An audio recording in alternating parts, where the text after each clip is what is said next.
93 Boxing. I'm back with a quick video. I want to talk about Tony Bellew versus David Haye rematch. Now, David Haye did lose the fight against Tony Bellew, and most of us picked David Haye to win. But you know, that's called having an injury. And a lot of people are pretending like as if the injury wasn't a big deal. I don't know about you, but if you need to do something physical, right? Let's say you are a marathon runner and you have an injury that's like injured your leg or something, it will affect your performance. I can assure you that. I can assure you, if you're a power lifter and you're supposed to, bench press a certain amount of weight and you got injury in your elbow, it will affect your performance. To assume that a professional boxer will not have problems when he's got major injury in his ankle, I personally think it's deluded. No offense to anyone who thinks like that, but that's deluded. How can you assume that this person will not be affected by the injury? Why is people pretending like as if this injury hasn't affected David Haye's performance? Look, just because David Haye lost doesn't mean he's not the better fighter. That's how people think nowadays. Muhammad Ali was one of the best fighters of all time. But the day Muhammad Ali died, if you take back like 3 months before and I fought him, and if I fought him 3 months before he died, I would beat Muhammad Ali. So I would have Muhammad Ali on my record. Does that mean anything? No. Floyd Mayweather beat Conor McGregor, but if Floyd Mayweather, fell off to a decent amount of height, from a decent amount of height, he fell off and then he injured himself. But he walked into the ring with that injury, a very bad injury. He might not beat McGregor, but that doesn't mean Floyd Mayweather is not a better boxer in the ring. Now, can David Haye win the fight? If he doesn't have the injury, yes. I have to make something clear that when Tony Bellew saw David Haye hurt, he was trying to go for him, but he couldn't really hurt David Haye. Like when David Haye was hurt with the injury, he couldn't himself hurt David Haye in terms of rocking him and everything. It took him 5 rounds to completely drop a crippled guy. Tony Bellew is not a big puncher. He's a good boxer. I'll give him that. And David Haye was sloppy initially.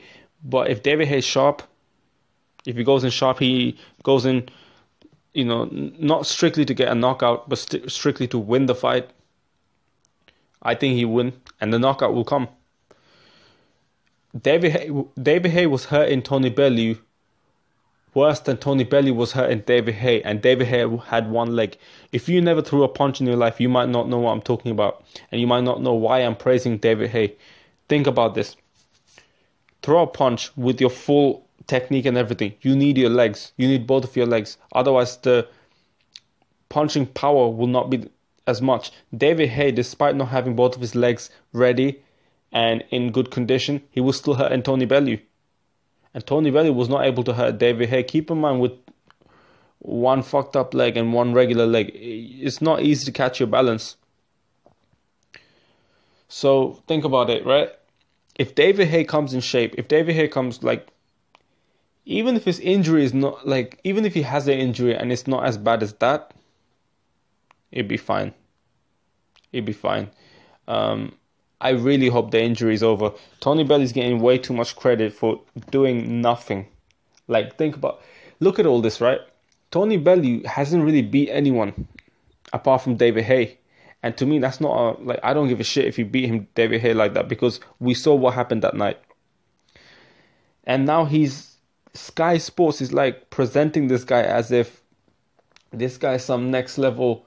This guy is like a top elite fighter. He's not. He is not.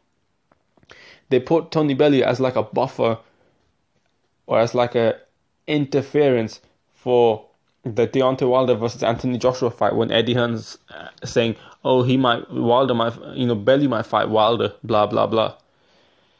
And Tony Belliw's getting too much credit for doing too little, and David Haye is one of the most underrated fighters in the UK, and I feel like is one of the most unluckiest fighters in the UK. This guy has got not a single amount of credit compared to what he should have got. The amount of credit he gets compared to what he should have got is extremely low.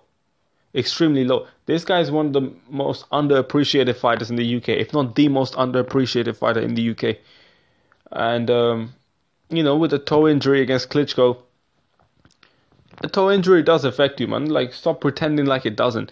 You're up against the elite fighter, and in his prime, let's be real. And, you had an injury, and that's where it is, man. That's why he was in his prime, right? He was in his prime, and he never got. From what I remember, he never got dropped by Klitschko. Joshua did, and Joshua fought old Klitschko that was coming off a loss and over a year layoff. And people are praising Joshua, but they're not really praising. I know Joshua got the knockout at the end, but come on, man. David Haye doesn't get the amount of credit that he deserves. Far from it. Far from it. That's why I want him to win, and that's why I want him to do really well. Don't forget to comment down below. Subscribe to my channel, 93 Boxing, and I'm out.